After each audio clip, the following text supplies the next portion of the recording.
प्रिय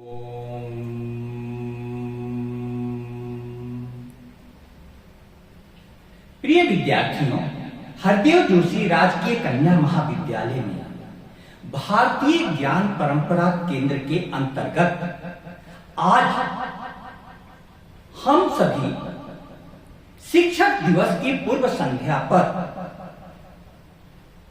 विद्यार्थियों के प्रश्नों पर विचार कर रहे हैं। शिक्षक दिवस के दिन कल महाविद्यालय में अवकाश है और बहुत सारे विद्यार्थियों ने मुझे बहुत सारे प्रश्न लिख करके दिए हैं।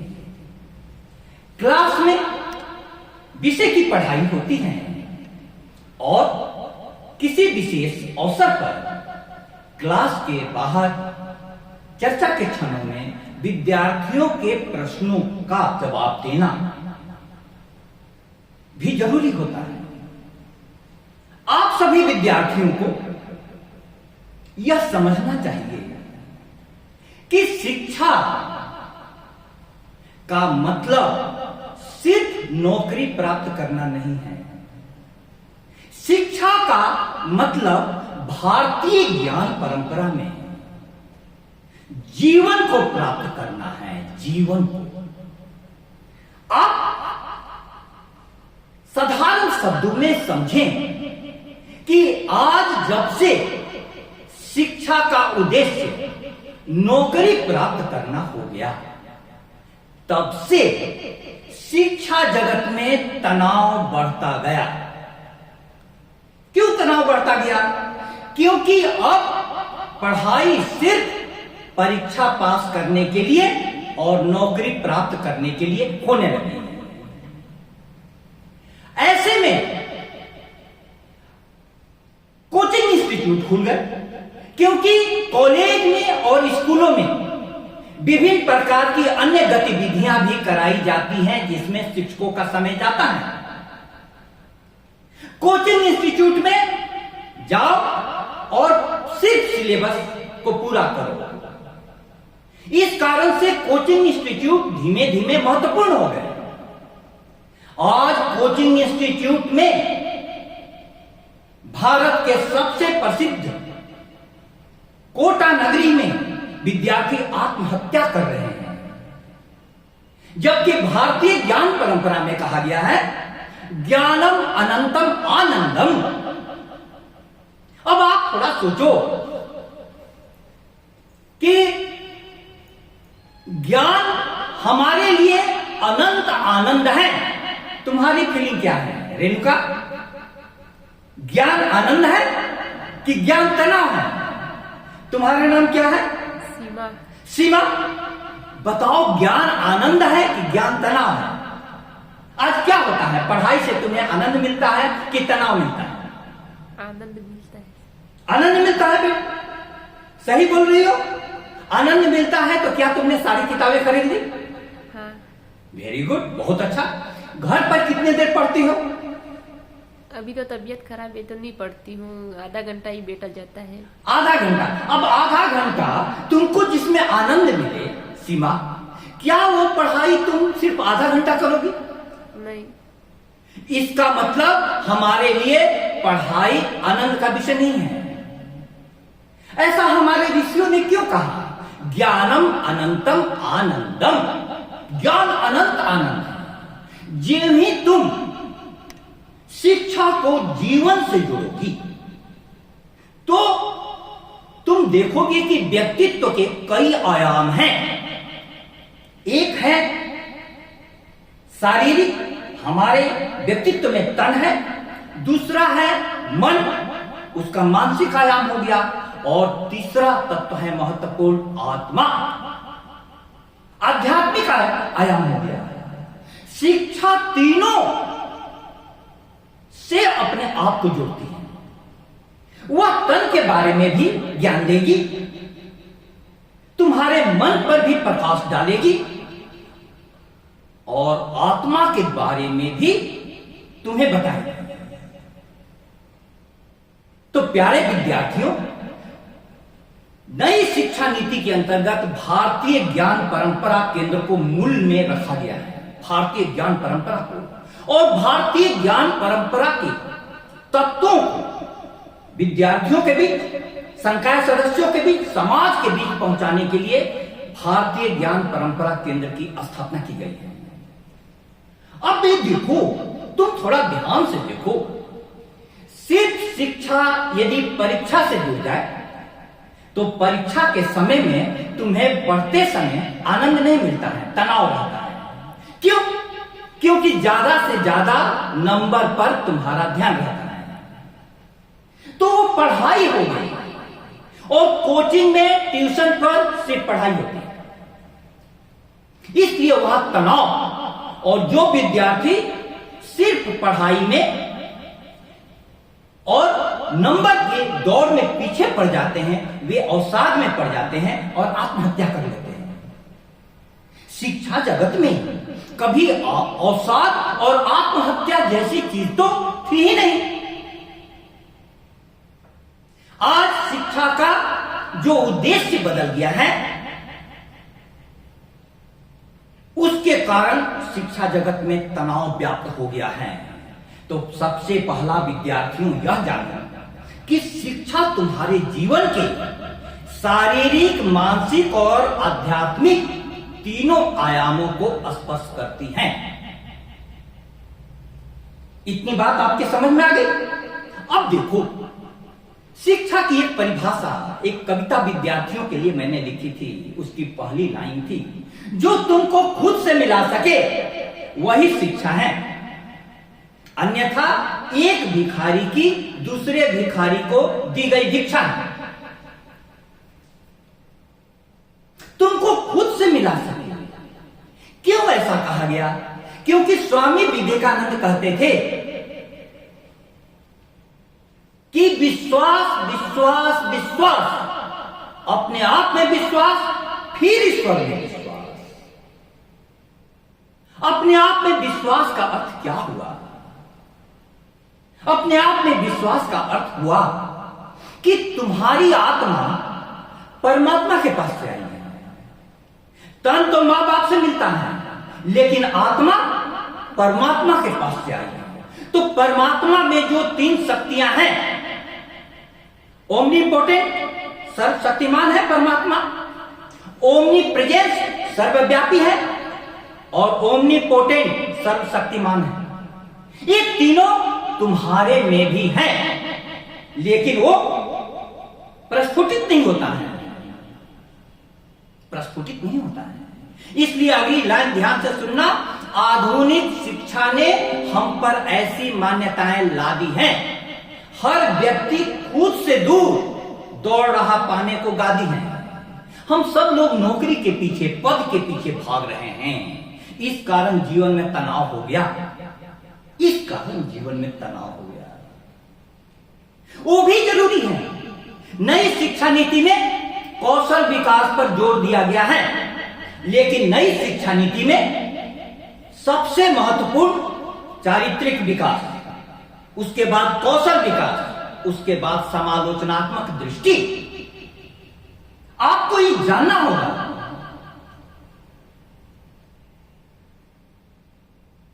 अब आप देखो, हमारे विद्यार्थी जो प्रश्न पूछते हैं, विद्यार्थियों ने मेरे पास प्रश्न लिखकर भेजे हैं। उन प्रश्नों में अधिकतर विद्यार्थियों ने पूछा है हमसे कि सर, हमारे घर में बहुत गरीबी है, इस कारण हम किताब नहीं खरीद सकते और कॉलेज नहीं आ सकते, कैसे पढ़ाई करें? आप सबका भी यह प्रश्न है? हाँ बोलो सीमा। यस। यस, ठीक है। अब देखो, थोड़ा इस प्रश्न पर विचार करो, प्रश्न पर विचार करो। भारतीय ज्ञान परंपरा में सरस्वती और लक्ष्मी दोनों में कहा जाता है सौतिया डाल है।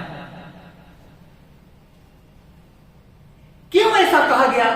क्योंकि शिक्षा का वातावरण वैभव और विलासपूर्ण नहीं होता था। हमारे गुरुकुल का वातावरण कैसा होता था? विद्यार्थी 2 कपड़े में रहते थे, वो भी सादा वस्त्र। कपड़ा क्यों? तन ढकने के लिए। कपड़े की आवश्यकता क्यों है? तन ढकने के लिए। अब अन्न, भिक्षा में जो अन्न मिले उसके द्वारा तन का काम चलता था। भिक्षा में आपको कभी भी बहुत स्वादिष्ट पकवान नहीं मिलेंगे। तन के लिए अन्न चाहिए, लेकिन वो अन्न तन के ऊर्जा को देने के लिए होता है। उस अन्न के द्वारा, भिक्षा से प्राप्त अन्न के द्वारा गुरु आश्रम में गुजारा होता था। क्यों ऐसा किया जाता था? कपड़ों पर कम ध्यान, खाने पीने पर कम ध्यान। क्यों? क्योंकि आपके पास समय और ऊर्जा दोनों सीमित है। आपका यदि कपड़ों पर ध्यान चला जाएगा, खाने पीने पर ध्यान चला जाएगा, तो आपका पढ़ाई के लिए समय कहां बचेगा? पढ़ने के लिए कहां समय बचेगा? अब विद्यार्थी, मैं कहना चाहता हूं कि तुम्हारा जो प्रश्न है तुम्हारी मानसिक गरीबी की ओर इशारा करता है। धन की गरीबी, धन का अभाव बहुत बड़ा नहीं है। आज सरकारें स्कॉलरशिप दे रही है, स्कूटी तक दे रही है। अभी हमारे कन्या महाविद्यालय को बचनाने के लिए 2,75,000 रुपया मिला कि विद्यार्थी यहां आकर के सुबह 8 बजे से शाम में 6 बजे तक पढ़ सकते हैं। तो तुम किताबें नहीं खरीद सकते हो? किताब तो सबसे पहली आवश्यकता है। क्योंकि देखो हमारे ऋषि क्या कहते हैं, पुस्तकेषु स्थिता विद्या परहस्तेषु गतम धनम कार्य काले समुत्पन्ने न सा विद्या न तद्धन।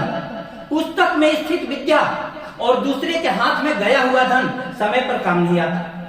लेकिन पुस्तक में स्थित विद्या तुम्हारा अपने तभी होगी जब तुम्हारे पास पुस्तक हो। इसलिए बांसवाड़ा शैक्षिक दृष्टिकोण से इतना पिछड़ा इसलिए हो गया कि यहां पासबुक की विकृति पनप गई। सारे विद्यार्थी पासबुक लाते हैं, वो भी लास्ट मिनट पासबुक। मौलिक पुस्तकों की संस्कृति शुरू करो। मेरी बात समझ में आ रही है? अब तुमको एक उदाहरण दो।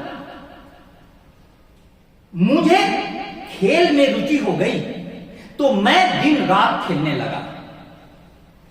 लेकिन बीए के बाद जब मुझ पर खेल में बैन लग गया तो पढ़ने वाले साथियों ने मुझको धीमे धीमे पढ़ाना शुरू किया। उनका मैंने जीवन देखा, उनको भी आज याद करूं। शिक्षक दिवस के समय श्री ध्रुवकांत ठाकुर अभी उत्तर प्रदेश में डीजी हैं मेरठ के, श्री अरुण कुमार सिंह चमोली में इंटर कॉलेज के प्रिंसिपल पद से रिटायर हुए, श्री लीलानंद झा रिलीजियस टीचर थे। इतने बड़े बड़े पदों पर जाने वाले कैसे रहते थे आपको बताऊं, जो आपने गरीबी की बात की। वो लोग एक छोटे से कमरे में रहते थे और इतना छोटा कमरा था, कोई पूरब की ओर मुंह करके, कोई पश्चिम की ओर मुंह करके पढ़ रहा है, कोई उत्तर की ओर मुंह करके, कोई दक्षिण की ओर मुंह करके चुपचाप पढ़ रहा है। तो कमरा, छोटे कमरे में 4-4 आदमी पढ़ रहे हैं, वहां पर मैं भी पहुंच जाता था। दूसरी बात, उनके घर से बहुत कम पैसा आता था। उस समय पटना में रहने के लिए 500 रुपये आता था। 500 रुपये में बाहर का खर्चा चले तो वो लोग क्या करते थे, मंगलवार को और शनिवार को हनुमान जी के नाम पर उपवास करते थे। अब उपवास करने से पैसा बच जाता था तो उससे किताब खरीदते थे। मेरी बात आप समझ रही है? आपको पैसा कैसे जीवन जीना है। उनके पास कम से कम कपड़े होते थे, पुस्तक महंगी खरीदते थे और कपड़े सस्ते। देखो क्यों? नालंदा विश्वविद्यालय के प्रभाव के कारण उनके क्षेत्रों में प्रसिद्ध नारा था, 2 रोटी कम खाएंगे, किताब नहीं लाएंगे। और वे सब इतने अभाव में पढ़कर कितने बड़े पदों पर पहुंच गए। इसलिए सीमा बताओ कि क्या गरीबी पढ़ाई में बहुत ज्यादा बाधा है? नहीं है। कॉलेज में हम शिक्षक हैं तुम्हारे हर प्रकार की सहायता के लिए। महाविद्यालय वाचनालय है जहां बैठ करके पढ़ सकती हो। इसलिए प्यारे विद्यार्थियों, तुम्हारा यह जो प्रश्न है कि घर में बहुत गरीबी है, कैसे पढ़ाई करें, यह प्रश्न सही नहीं है। अब विद्यार्थी कैसे कैसे प्रश्न करते हैं। एक शिक्षक की सार्थकता तभी होती है जब उनके प्रश्नों का वह जवाब देता है। तुम्हारे पास कोई भी कैसे भी प्रश्न हो। अभी बांसवाड़ा में एक घटना घटी। एक स्कूली लड़की के साथ उसके साथ पढ़ने वाले लड़के ने दुराचार किया। गैंग रेप की खबर है और वो इतना बड़ा मुद्दा बन गया है। हॉस्पिटल में लड़की भर्ती है। तो मैंने देखा कि छात्राएं कम आने लगी। मैंने पूछा क्यों, तो घर वाले ने मना कर दिया। सर, घर वाले अब मना करते हैं। अब देखो, यह भी ऐसी दिक्कत है, घर वाले को यह भी बताने की जरूरत है। कोई एक बुरी घटना घट गई तो क्या उस बुरी घटना के कारण तुम कॉलेज आने से डरने लगोगे? डरना चाहिए? जोर से बोलो हाँ या ना। नहीं, एकदम नहीं। देखो, मैं तुम्हें उदाहरण देता हूं। उस गोविंद गुरु कॉलेज में दर्शन शास्त्र की एक मैडम है जिनका नाम है डॉक्टर अंजना रानी। उनका बचपन में हमेशा शिक्षकों से इतना प्यार रहता था और लाइब्रेरी से। तो घर में पैसे ज्यादा नहीं थे, लेकिन पढ़ने की इच्छा के कारण वे पूरे राजस्थान के बोर्ड परीक्षा में 7वां पोजीशन लाए। लेकिन उसके बावजूद भी लड़की को घर से बाहर नहीं भेजना है।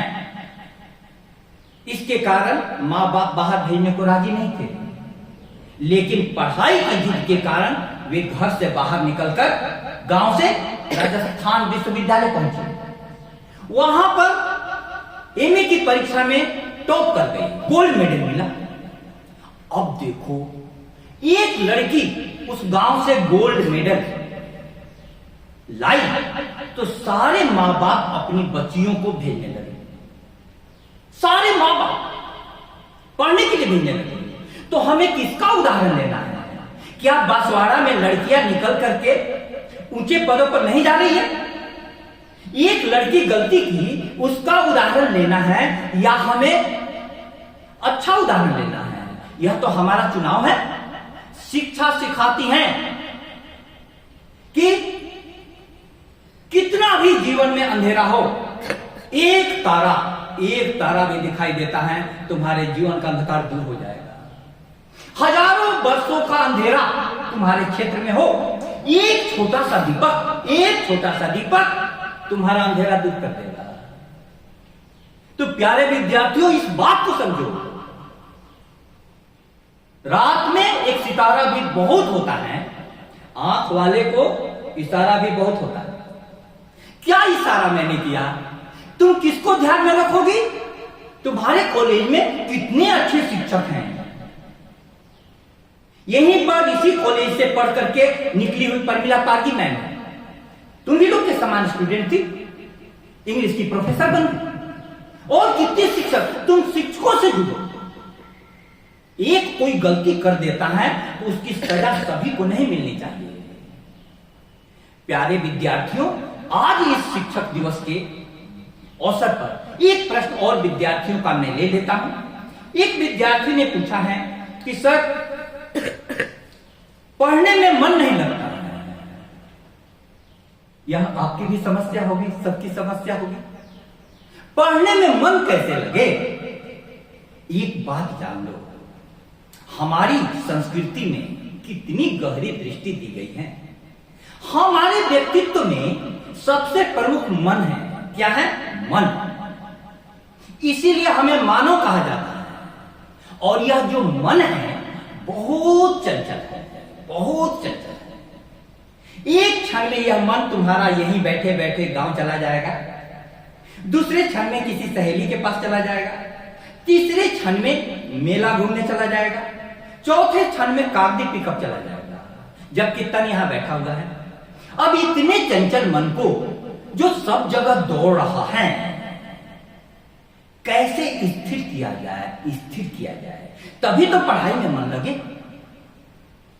यह मेरा एकाकी जीवन कहां कहां भटकेगा जाने, पानी में बहते प्रशंसा कहां कहां अटकेगा जाने। लहरों की गति ही इंगित है, परबस हूं मैं यही नियति है। धारा से तट, तट से धारा कब तक यूं झटकेगा जाने, यह मेरा एकाकी जीवन कहां कहां भटकेगा जाने। प्रिय विद्यार्थियों, इस मन की चंचलता पर ध्यान दोगी तो मन बहुत जगह दौड़ता है, लेकिन भारतीय संस्कृति की गहरी दृष्टि कहती है कि चंचलता मन की बहुत बड़ी शक्ति भी है। कैसे शक्ति है? तुम तुरंत उस मन को हिंदी को पढ़ने में लगाओ, दूसरे क्षण इंग्लिश को पढ़ने में लगाओ, तीसरे क्षण राजनीति विज्ञान को पढ़ने में लगाओ, अगले क्षण संस्कृत को पढ़ने में लगाओ। कितनी जगह मन को हम उपयोग कर सकते हैं। तो इस चंचलता का उपयोग किया जा सकता है, लेकिन इसके लिए हमारी संस्कृति में एक प्रयोग था। गुरु के पास जाकर के शिष्य पहले गुरु के साथ ध्यान करता था। क्या करता था? ध्यान। ध्यान से क्या होता है? ध्यान से तुम अपने आत्मा से जुड़ते हो। इसीलिए आज के भी शिक्षा जगत में भारतीय ज्ञान परंपरा कहती है ध्यान को जोड़ना बहुत जरूरी है। खुद के खिलाफ खुद से गुजरता हूं रात दिन, तन्हा की तरह खुद में उतरता हूं रात दिन। छोड़ा था कहां खुद को, कहां पा रहा हूं मैं, किस किस से कहूं, कैसे कहूं, कहां जा रहा हूं मैं। नजरों से अम्मा होते हुए राज की तरह, धड़कन में कहीं सोते हुए साज की तरह आईना अपने आप को दिखा रहा हूं। हमारी संस्कृति में एक शब्द है स्वाध्याय।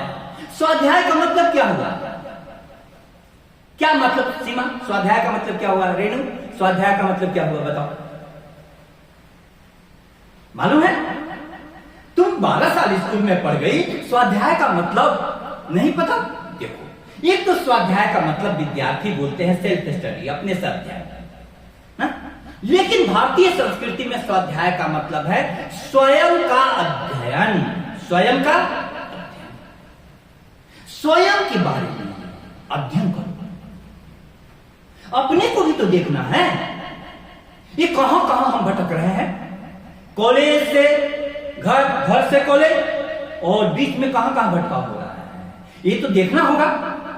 मेरी बात समझ में आ रही? स्वयं का, स्वयं पर निगाह रखो। आज क्या हो गया है कि हम किसी भी कहीं से भी बंधा बंधाया उत्तर ले लेते हैं और उसको रट करके परीक्षा दे देते हैं। बंधे बंधाए उत्तरों में हम आज इतने खप से गए हैं, मूल प्रश्न जीवन के कहीं दब से गए हैं। भारतीय संस्कृति में मूल प्रश्न जीवन का क्या था? मैं कौन हूं, मैं कौन हूं, मैं कौन हूं, को हम। यदि ऐसा प्रश्न आए तो आप देखो क्या होता है। तुम क्या सिर्फ तन हो? नहीं। क्या सिर्फ मन हो? मन हो तो 10 जगह चंचलता के कारण दौड़ना पड़ेगा। नहीं, भारतीय संस्कृति कहती है तुम आत्मा हो। आत्मा, आत्मा। अब आत्मा का मतलब क्या है?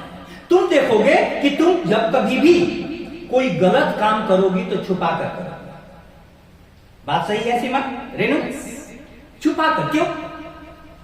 क्योंकि तुम्हारे अंदर कोई बोलता है कि बात सही नहीं है, तभी तो छुपा कर। लेकिन तुम जब पढ़ाई करती हो तो छुपाना पड़ता है? कोई छुपाना नहीं पड़ता है, क्योंकि तुम्हारी आत्मा बोलती है कि सही काम। इसलिए तुम्हें विद्यार्थियों जानना होगा, टोक देता है कदम जब भी गलत उठता है। ऐसा लगता है कि कोई मुझसे बड़ा है मुझमें। ले दे के वही शख्स बचा है मुझ में, मुझको मुझसे जुदा करके जो छुपा है मुझ में। तो अपनी आत्मा पर ध्यान, तो पढ़ाई में मन कैसे लगेगा? मन को, चंचल मन को कहीं लगाना पड़ता है, इसीलिए ध्यान सीखना पड़ेगा।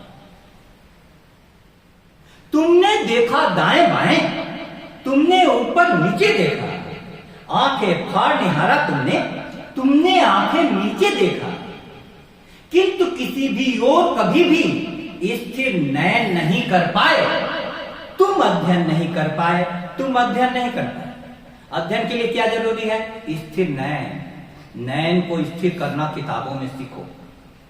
ठीक है, एक प्रश्न और आपकी ले लेता हूं कि मेरे जीवन की मुख्य समस्या यह है कि जब भी मैं अपने जीवन को कुछ भी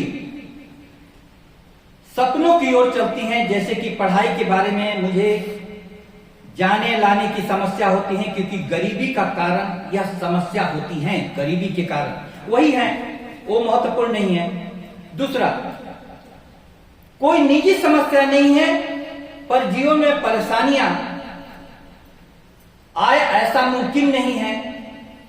ऐसे में अनेक परेशानियों के बीच मैं क्या करूं? परेशानियां तो जीवन में आती हैं, शिक्षा तुमको क्या सिखाएगी? देखो विद्यार्थी लोग कैसे कैसे प्रश्न पूछते हैं। तुम्हारे जीवन में सीमा अभी क्या परेशानी चल रही है? जोर से बोलना, क्या क्या परेशानी चल रही है? जानना चाहिए। जानोगी तो तुमको अपनी कमजोरियां भी पता चलेगी, शक्तियां भी पता चलेगी। शिक्षा इसीलिए क्योंकि जीवन में दोनों है।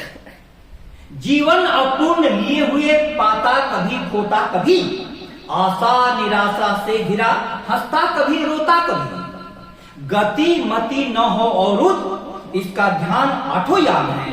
चलना हमारा काम है, चलना हमारा काम है। परेशानी है तब पर भी आगे तो बढ़ना पड़ेगा। इस विश्व प्रवाह में किसको नहीं बढ़ना पड़ा? सुख दुख हमारी ही तरह किसको नहीं सहना पड़ा? फिर व्यर्थ क्यों कहता फिरूं, मुझ पर विधाता बाम है। चलना हमारा काम है, चलना हमारा काम है।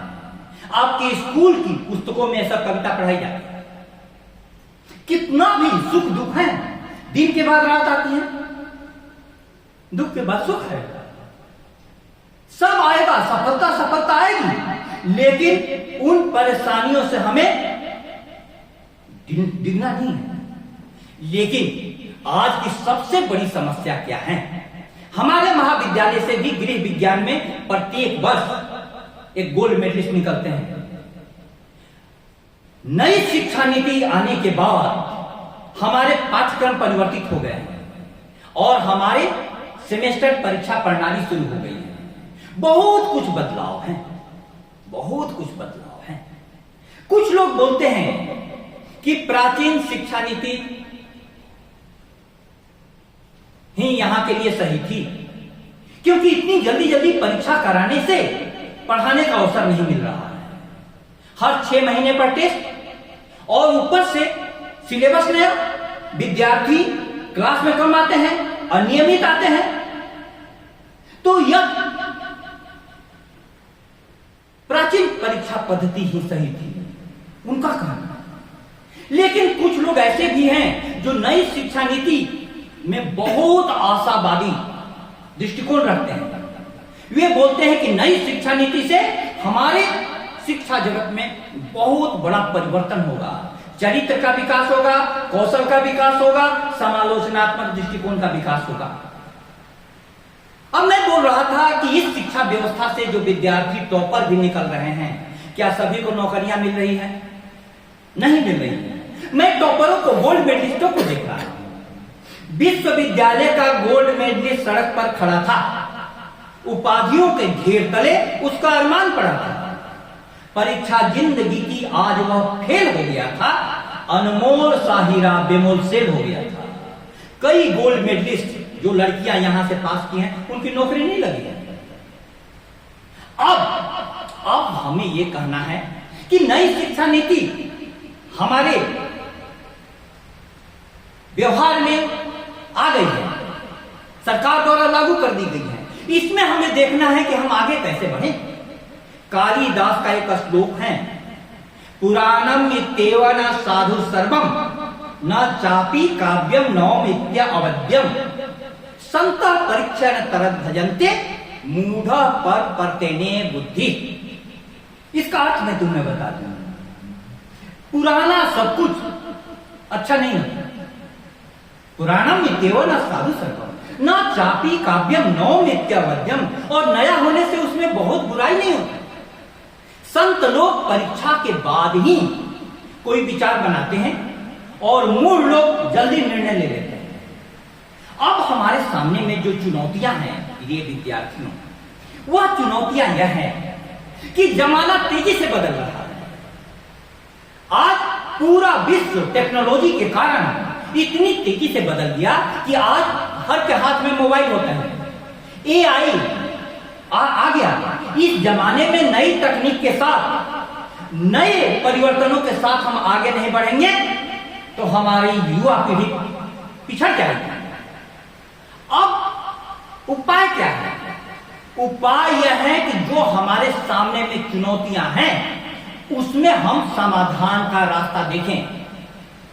सबसे पहले मैं विद्यार्थियों को कहना चाहता हूं कि आप अपनी जिज्ञासा बढ़ाएं। बांसवाड़ा के विद्यार्थियों में जिज्ञासा का बहुत बड़ा अभाव है, वे प्रश्न नहीं करते हैं। लेकिन यहां पर बांसवाड़ा में ही जब 27 साल पहले मैं आया था तो गोविंद गुरु कॉलेज में नियमित क्लासें चलती थी और 1 घंटे का क्लास कभी 1.5 घंटे कभी 2 घंटे भी चलता था। विद्यार्थी इतने प्रश्न पूछा करते थे कि वे मेरे घर पर आ जाते थे। तब मुझे उनको नियमित रूप से रविवार को सुबह 6 से 9 बजे तक का समय देना पड़ा और उन्होंने अपने प्रश्नों से इतना अच्छा संवाद किया। उसका नाम रखा शिष्य गुरु संवाद केंद्र। मैं ही थोड़े तुमको सिर्फ पढ़ाता हूं, तुम्हारे प्रश्न भी मेरे को पढ़ाते हैं। आपके इन प्रश्नों पर शिक्षक दिवस की पूर्व संध्या पर हम सभी ने विचार किया। आप अपने जीवन के बारे में जब कभी भी प्रश्न उठाना सीख जाएंगे तो आपको जीवन की एक बहुत बड़ी कुंजी मिल जाएगी। यहां के विद्यार्थी को यह भी पता नहीं चलता कि हम कैसे प्रश्न पूछें, कौन सा प्रश्न पूछें। लेकिन विद्यार्थियों को लगातार मैं कहते रहता हूं कि क्लास में सब्जेक्ट का प्रश्न पूछो टीचर से, और क्लास के बाहर जब कभी भी अवसर मिले विशेष अवसर पर जीवन का प्रश्न पूछो। मेरे प्यारे विद्यार्थियों, मैं यह कहना चाहता हूं कि आज देखो शिक्षक दिवस हम लोग कैसे माहौल में मना रहे हैं। सुप्रीम कोर्ट ने अभी फैसला दिया कि शिक्षकों को सम्मानजनक वेतन मिलना चाहिए और पूरा सम्मान मिलना चाहिए। जिस संस्कृति में गुरुर ब्रह्मा गुरुर विष्णु गुरुर देव महेश्वर कहा जाता था, वहां पर सुप्रीम कोर्ट को यह कहना पड़ रहा है शिक्षकों का सम्मान क्यों घटा? क्योंकि शिक्षक अपना ध्यान पढ़ने और पढ़ाने से हटाकर दूसरी जगह ले जाएंगे, और दूसरी तरफ विद्यार्थियों में जिज्ञासा का अभाव क्यों हो गया? विद्यार्थी जानने की इच्छा के कारण विद्यालय, महाविद्यालय या विश्वविद्यालय में नहीं जा रहे हैं। अधिकतर बांसवाड़ा के विद्यार्थी क्यों आ रहे हैं कॉलेज? स्कॉलरशिप की, स्कूटी के लिए। तुम सम्मान के लिए आओगे? जिज्ञासा के कारण आओ, जिज्ञासा के कारण। इसलिए जिज्ञासा का अर्थ हुआ जानने की इच्छा। एक उदाहरण देकर के मैं अपनी बात को समाप्त करूं। एकलव्य का उदाहरण ध्यान में रखना। धनुर्विद्या की जिज्ञासा हुई। कहां पहुंच गया एकलव्य? गुरु द्रोण के पास, और वहां पर गुरु द्रोण ने कहा कि मैं सिर्फ राजपुत्रों को सिखाता हूं। तो उसने हार नहीं मानी, आया, गुरु की मूर्ति बनाया और अभ्यास कर करके धनुर्विद्या में इतना पारंगत हो गया कि गुरु द्रोण को स्वयं आना पड़ा। यह क्या थी? जिज्ञासा। प्रिय विद्यार्थियों, मैं आपसे कहना चाहता हूं कि जिज्ञासा आपके पास हो और शिक्षक उस जिज्ञासा को शांत करने के लिए अपनी तरफ से समर्पण भाव दिखाए। तो एक बात जान जाना, विद्यार्थी और शिक्षक, शिष्य और गुरु से प्यारा रिश्ता इस धरती पर बहुत कम होता है। मां बाप के साथ तुम्हारा तन का रिश्ता है और गुरु के साथ शिष्य का, शिक्षक के साथ विद्यार्थी का आत्मा का रिश्ता होता है। तुम्हारे मन को ढालने का काम तुम्हारे शिक्षक करते हैं। मैं जैसी बातें पढ़ाऊंगा वैसा ही तुम्हारा मन हो जाएगा, तुम जैसे पढ़ोगे वैसा ही तुम्हारा मन हो जाएगा। इसलिए मेरे साथ एक नारे को बोलना जो मेरे क्षेत्र में चलता है, जोर से बोलना सभी। 2 रोटी कम खाएंगे, 2 रोटी कम खाएंगे, किताब नहीं लाएंगे। फिर से बोलो, 2 रोटी कम खाएंगे, 2 रोटी कम खाएंगे, किताब नहीं लाएंगे। किताब नहीं लाएंगे। बहुत बहुत धन्यवाद। शिक्षक दिवस की बहुत बहुत शुभकामनाएं।